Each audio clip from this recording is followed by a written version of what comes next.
पितृपक्ष की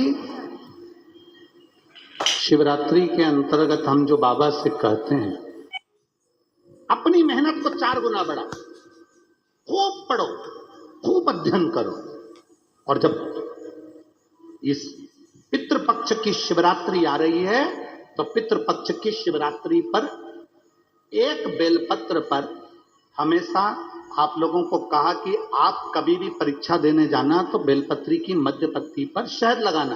पर अगर पितृपक्ष चल रहा है और पितृपक्ष की शिवरात्रि है तो मध्य पत्ती पर थोड़ा सा गौ माता का घृत, गाय का घी उस बीच वाली पत्ती पर लगाकर बाबा देवाधिदेव महादेव को इस डंडी का मुख उत्तर की ओर, डंडी का मुख कहां पर हो, जम के बोलो जरा, उत्तर की ओर। उत्तर जानते हो मतलब जहां शंकर जी का पानी बहकर जाता है, उत्तर की ओर डंडी का मुख हो। अगर डंडी का मुख उत्तर की ओर रखा है और घृत लगा हुआ आपने ये पितृपक्ष की शिवरात्रि पर अगर समर्पित किया है तो ये निश्चित है अगली शिवरात्रि जब आएगी पितृपक्ष की तो आपका पत्र उससे पहले इस व्यासपीठ पर जरूर मिलेगा, निश्चित।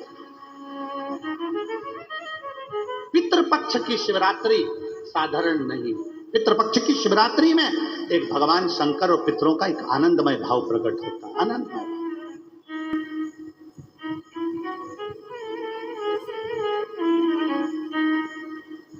और मैंने तेरे ही भरोसे बाबा, तेरे ही भरोसे हवा विच उड़ती जावांगी बाबा, डोर हंसो छड़ी ना मैं कटी जावांगी भोले मैं तेरी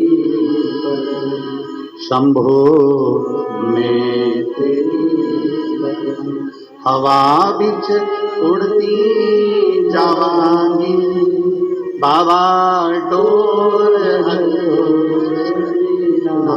मैं कटी जावांगी। पितृपक्ष में पड़ने वाली शिवरात्रि पीवरी ने भगवान शिव से वर मांगा।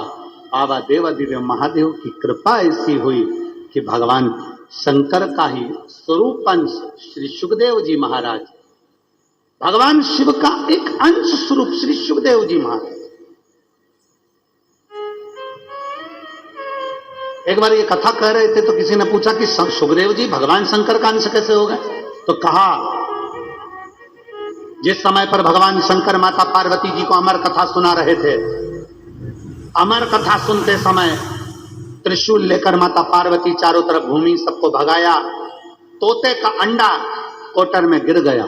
उस अंडे के अंदर तोते का बच्चा था जिसने शंकर भगवान के मुख से अमर कथा को सुन लिया, और वो तोते का बच्चा जब भागा तो व्यास जी महाराज की धर्मपत्नी के गर्भ में जाकर बैठ गया।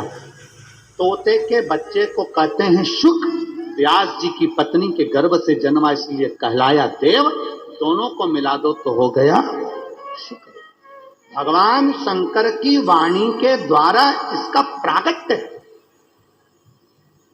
इसलिए भगवान शिव तत्व के द्वारा इसको अमर तत्व प्राप्त है, इसलिए इसको भगवान शंकर का ही अंश कह दिया, भगवान शिव का ही अंश बोल दिया, भगवान शिव।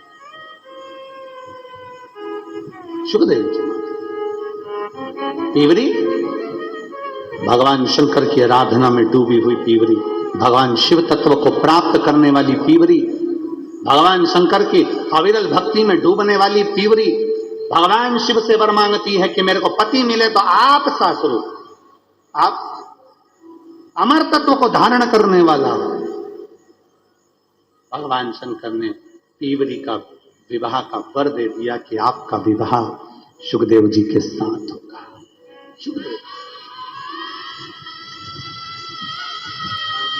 भगवान श्री सुखदेव जी महाराज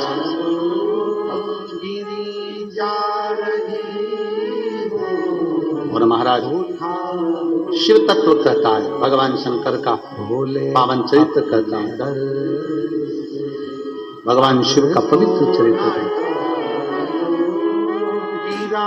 जा रहा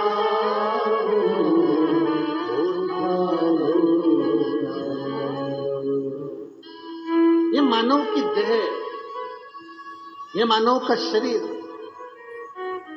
शिव तत्व से मिल तो गया। ये मानव की देह, मानव का शरीर प्राप्त तो हो गया।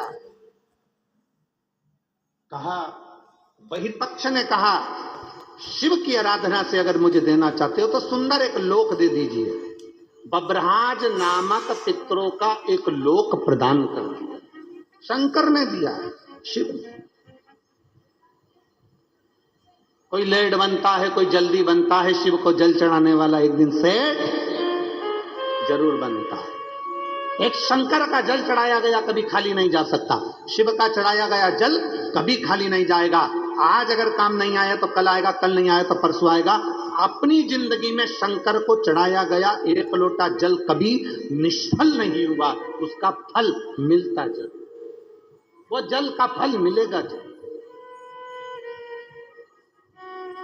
खाली नहीं जा सकता। अब वही पक्ष अपने पितृलोक में रहने लगे।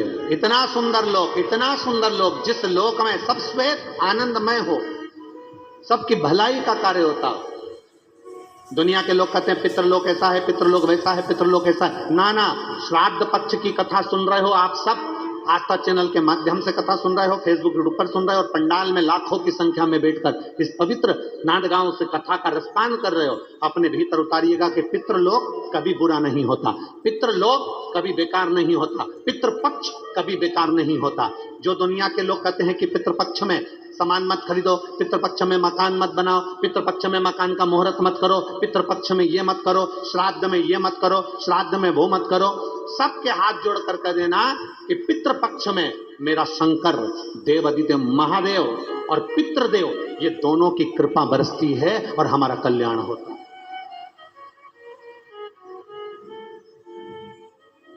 पितृपक्ष कभी बेकार नहीं होता, पितृलोक कभी बेकार नहीं है, श्राद्ध पक्ष कभी बेकार नहीं होता।